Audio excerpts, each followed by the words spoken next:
Hussein hakupata nafasi ya kucheza, lakini uzuri mpira unafahamu, umetizama mechi ambavyo ilikuwa dhidi ya Kuwait.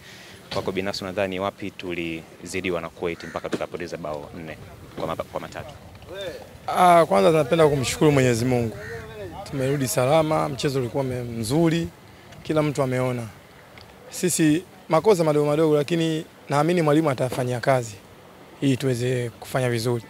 Lakini imekuwa kipimo kizuri sana kwa timu yetu ya taifa, kwa sababu tumekutana na watu ambao wana level nyingine, wana level kubwa, lakini na imani tukiendelea yale kuzingatia yale ambayo tunafundishwa na walimu, tutafanya vizuri. Mechi za aina hizi zinatujenga kuelekea michuano mikubwa kama AFCON.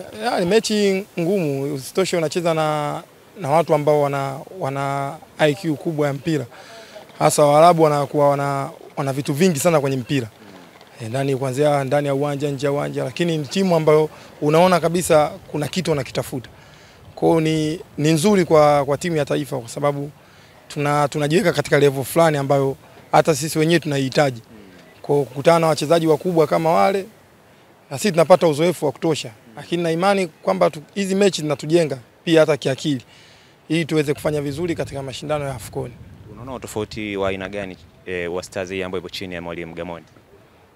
Utofauti bado sijaona, kwa sababu unajua ndio mechi ya kwanza mwalimu kwa timu ya taifa.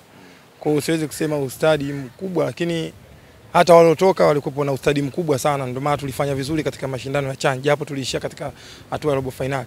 Lakini ni watu ambao walitengeneza timu mpaka leo imeitwa kama hivi umeikuta. Naamini bado mwalimu ana nafasi ya kuona wachezaji, kuna wachezaji wengine hawajaitwa na kuna wengine tumeitwa. Inawezekana leo kesho mimi nipo au kesho mimi sipo. Kwa hiyo mwalimu yeye ndo atajua jinsi gani ya kuboresha timu. Eneo la goalkeeping ndio eneo lako hasa. Unawaambia nini wale ambao wanatoa zile negative comment zaidi kuhusiana na aliyekuwa mlinda mlango kwenye mechi ile ya kuruhusu mabao 4? Kwanza tunashukuru.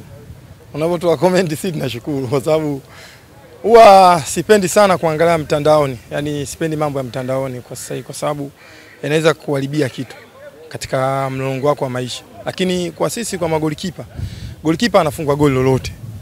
Yaani haijalishi wewe uko vipi, lakini golikipa anafunga goli lolote, kwa sababu ili timu ishinde lazima golikipa tulinde. Ili timu ifungwe golikipa lazima aruhusu goli. Kwa hiyo golikipa anafunga goli lolote. Ni mistake za kibinadamu. Lakini na imani huko nyuma hakuwahi kufanya mistake kama zile. Lakini imetokea, tumejifunza. Kwa hiyo sisi tunapokaa tunakaa pale bench tunaangalia, tunajifunza kwamba mwenzetu amefanya hivi, ili na sisi tukipata nafasi tusifanye yale ambayo ameyafanya yeye.